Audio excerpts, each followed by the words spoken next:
আমডাঙ্গা ঢোকার আগে উনি নাকি বলেছেন যে আমি রয়্যাল বেঙ্গল টাইগার, আমি টাইগারের মতন আমডাঙ্গায় ঢুকবো।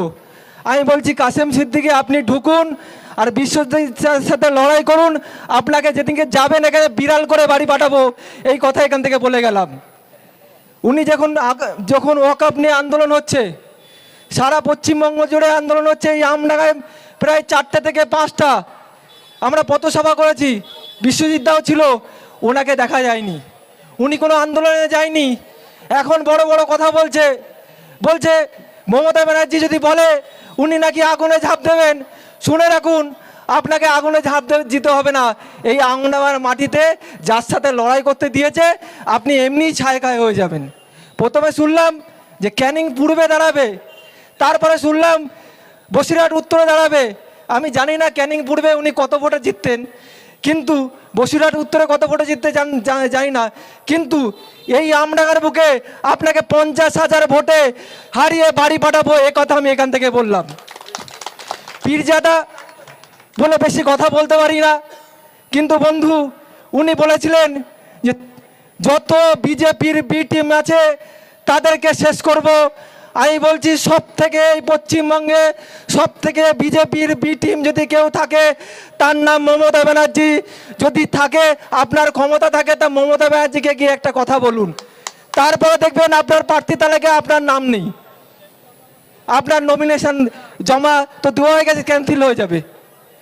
আর যেদিনকে উনি এখানে এসেছিলেন আমাদের প্রাক্তন এমএলএ রফিকুল ইসলামের বাড়িতে গেছিলেন, আমাদের মনে পড়ে, আপনাদের মনে পড়ে রফিকুল ইসলামের বাড়িতে গেছিলেন, উনি কিন্তু কাসেম সিদ্দিকীর পাশে দাঁড়িয়ে বলেছিল ভেরি টাফ টু উইন, একথা মনে পড়ে?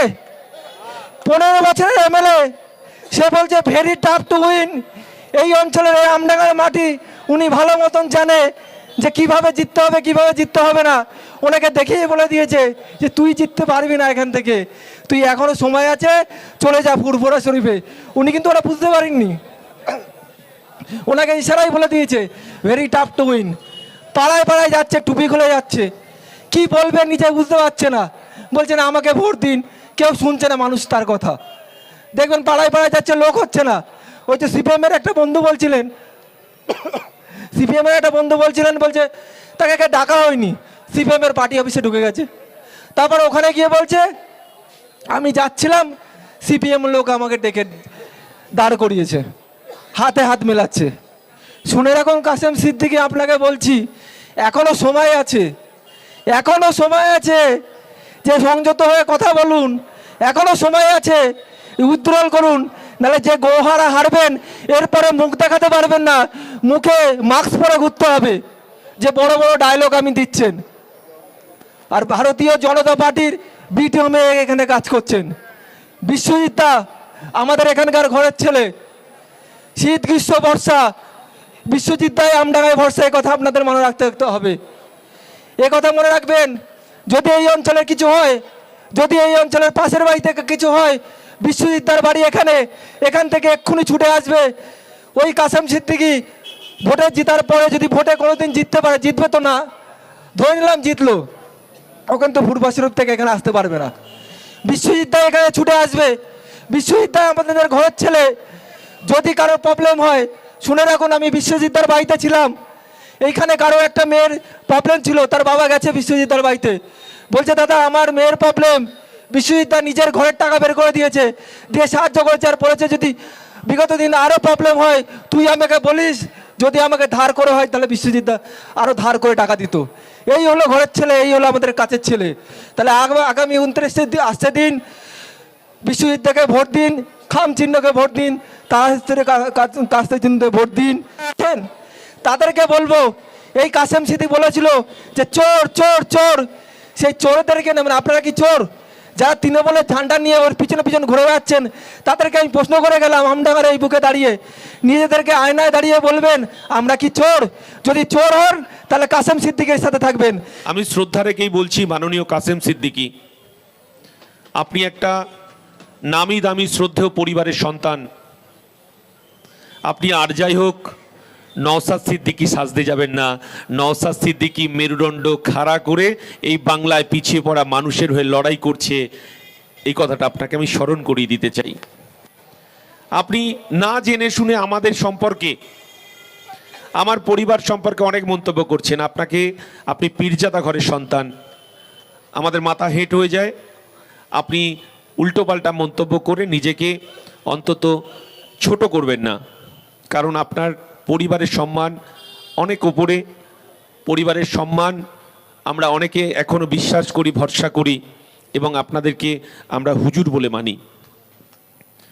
আপনি একজন পীরজাদা ঘরের সন্তান, আপনি বলছেন আমডাঙ্গাকে খালি করে দেবেন, আপনি বলছেন আমডাঙ্গাকে ঝাঁঝরা করে দেবেন। এই সমস্ত ভাষা তো যারা চুরি, ডাকাতি, খুন খারাপি করে, এই রকম ভাষা তো তাদের মুখে। আপনি একজন শ্রদ্ধা সহ বলি, আপনি তো একজন পীরজাদা ঘরের সন্তান। ওনার কিছুদিন আগে একটা সংবাদপত্রে দেখলাম, মিডিয়াতে দেখলাম, ইউটিউব খুললেই দেখতে পাবেন ওনার সেরা সেরা ডায়লগ। আমি ফোনে যদি শোনাতে পারতাম, আপনারা সবাই জানেন। বলছে, 14 তলার নবান্ন কোম্পানি শুনছেন?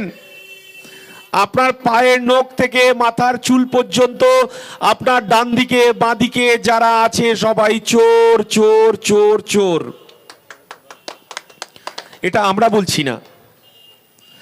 আমরা 2011 সাল থেকে বামপন্থীরা, 2021 সাল থেকে আইএসএফরা সাধারণ মানুষকে এই কথাটাই বলতে চাইছি যে তৃণমূল কংগ্রেস গরিব, খেটে খাওয়া, শ্রমজীবী মানুষের গণতান্ত্রিক অধিকার, তাদের অর্থনৈতিক বুনিয়াদকে চুরি করেছেন।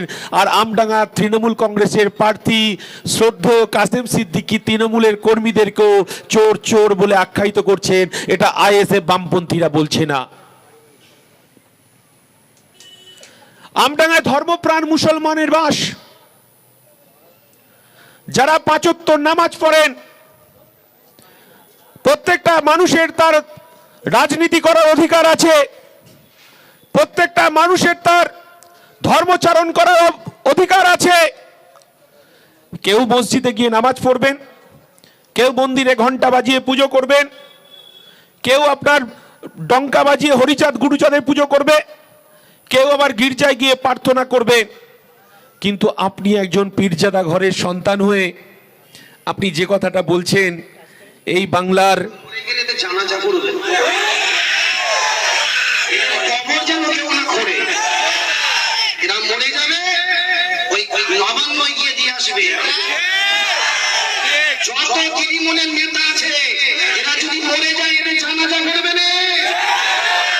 এদের এরা মরে গেলে এদের লাশ গুলোকে টেনে নবান্নে ফেলে দিয়ে আসবে। তবে এখানে যে যে করছো, আপনার আগামী পঞ্চায়েত ভোটে যেন। শুনেছেন তো, আমি ধর্ম সম্পর্কে কোনো মন্তব্য করতে চাই না।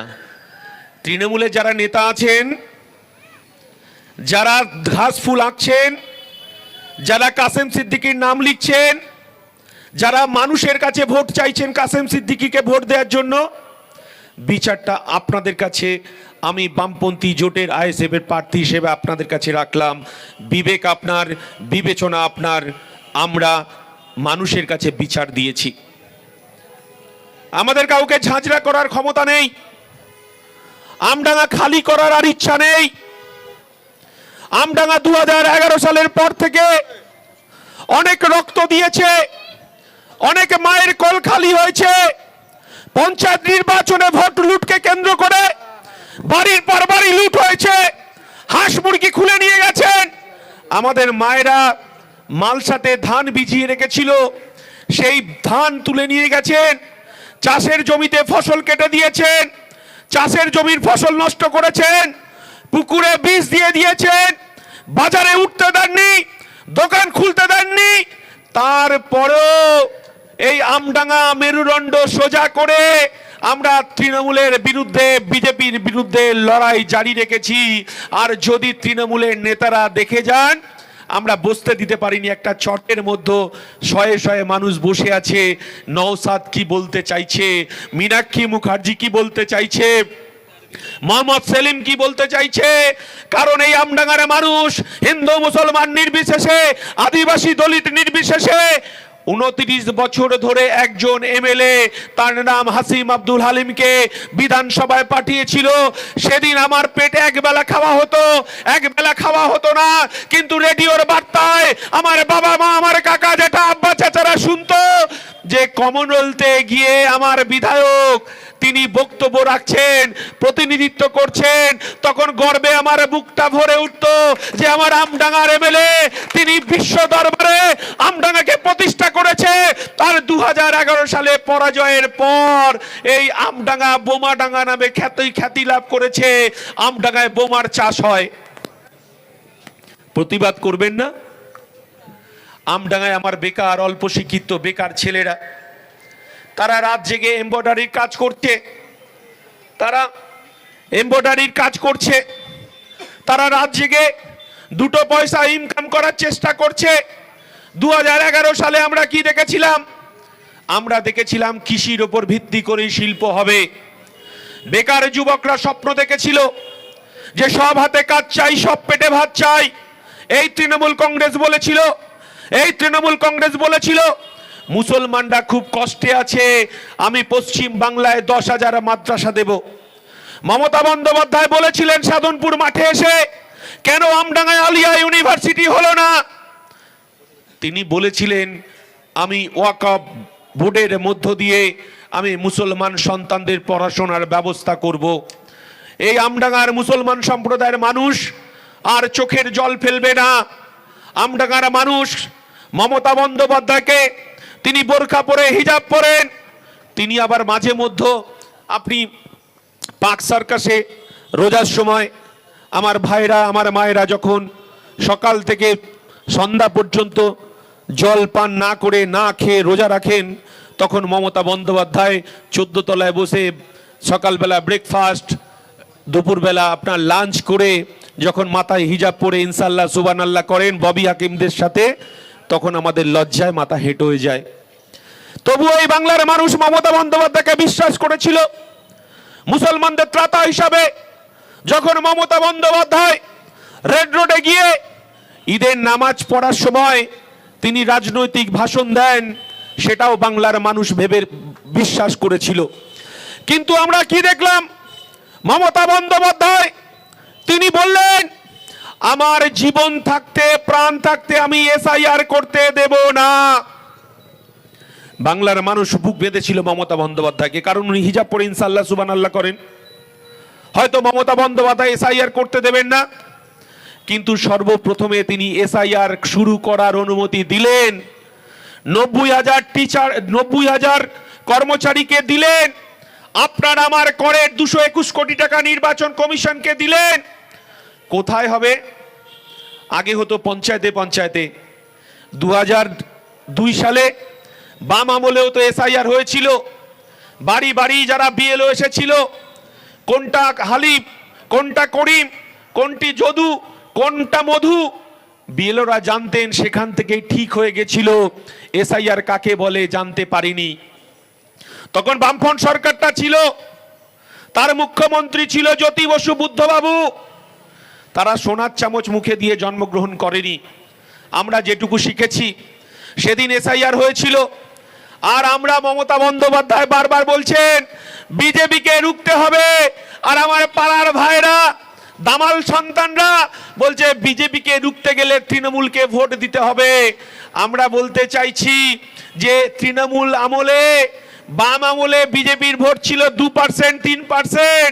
আর মমতা বন্দ্যোপাধ্যায় 1998 সালে লেবার রুমে যখন জন্মগ্রহণ হয় তৃণমূলের, তখন তৃণমূলে ওই লেবার রুমে উপস্থিত ছিল অটল বিহারী বাজপেয়ী, লালকৃষ্ণ আদবানি, জর্জ ফার্নান্ডেজ, রাজনাথ সিং।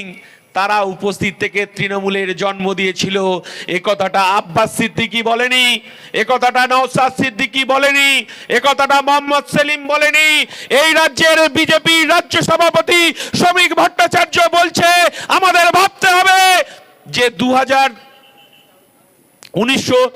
1900 2011 সালের আগে বিজেপির ভোট ছিল আপনার 2%, 3%, আর মমতা 1998 সালের পর বিজেপির সংসার করেছে।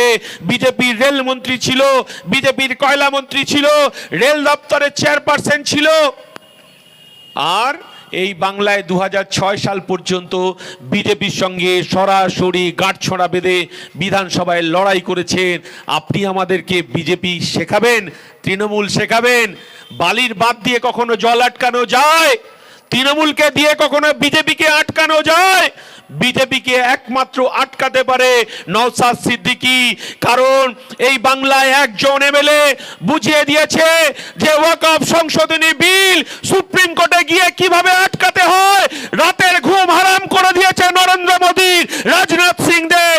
তার নাম নওশাদ সিদ্দিকী। আমাদেরকে প্রমাণ করতে হবে। সংবিধান আমাদেরকে অধিকার দিয়েছে। আমি হিন্দু পরিবারের সন্তান। আমার যদি আমার বাবা মনে করে যে আমি ঈশ্বরের নামে জমি দান করব, সেটা আমার পরিবারের ব্যাপার, আমার বাবার ব্যাপার, আমার বাবার সম্পত্তির ব্যাপার। আমার মুসলমান ঘরের আমার বাপ জেঠা কাকা চাচারা, তারা যদি আল্লাহর নামে ওয়াকফ সম্পত্তি দান করে, বিজেপি বলছে আপনাকে 5 বছরের জন্য নাকি প্র্যাকটিসিং মুসলমান হতে হবে। আপনি মুসলমান কিনা আপনাকে পরিচয় দিতে হবে। এটা আমাদের সংবিধান কেড়ে নেয়ার একটা ষড়যন্ত্র। আপনি তৃণমূল দিয়ে বিজেপিকে ঠেকাবেন? যিনি মাঝে মতো ইনশাআল্লাহ সুবহানাল্লাহ বলছেন, আমার অধিকারকে কেড়ে নিচ্ছে। আমার সংবিধান যে অধিকার দিয়েছে, সংবিধান আমাকে বেঁচে থাকার অধিকার দিয়েছে, শিক্ষার অধিকার দিয়েছে, সংবিধান আমাকে ধর্ম করার অধিকার দিয়েছে। যার যার ধর্ম সে পালন করবে, কিন্তু আমাকে প্রমাণ করতে হবে 5 বছরের মুসলমান কিনা। সার্টিফিকেট কে দেবে? সার্টিফিকেট দেবে কালেক্টর, অর্থাৎ ডিএমরা সার্টিফিকেট দেবে। আর মুসলমান ছেলেদের হাতে বোমা তুলে দিয়েছে, পিস্তল তুলে দিয়েছে। সারা ভারতবর্ষে যতগুলো ডিস্ট্রিক্ট আছে আপনি হিসাব করে দেখুন কজন আমার মুসলমান ঘরের ছেলে তারা ডিএম আছে। সবটাই তো উত্তরপ্রদেশ, হরিয়ানা, বিহার, ঝাড়খণ্ড, তামিলনাড়ু, তারাই তো ডিএম। অর্থাৎ আমার শিক্ষা ব্যবস্থাটা বাংলায় কোথায় গেছে? আমার নওশাদ সিদ্দিকী বলছে আপনার খাওয়া হোক না হোক, আপনি নফল রোজা করবেন, একবেলা খাবেন না, কিন্তু আপনার ছেলে মেয়ের হাতে 5 টাকার কলম তুলে দিন। শিক্ষা আনে চেতনা, আর চেতনা আনে বিপ্লব। এই কথাটা অনেক ছোট থেকেই আমরা বামপন্থী মিছিল থেকে শুনেছিলাম।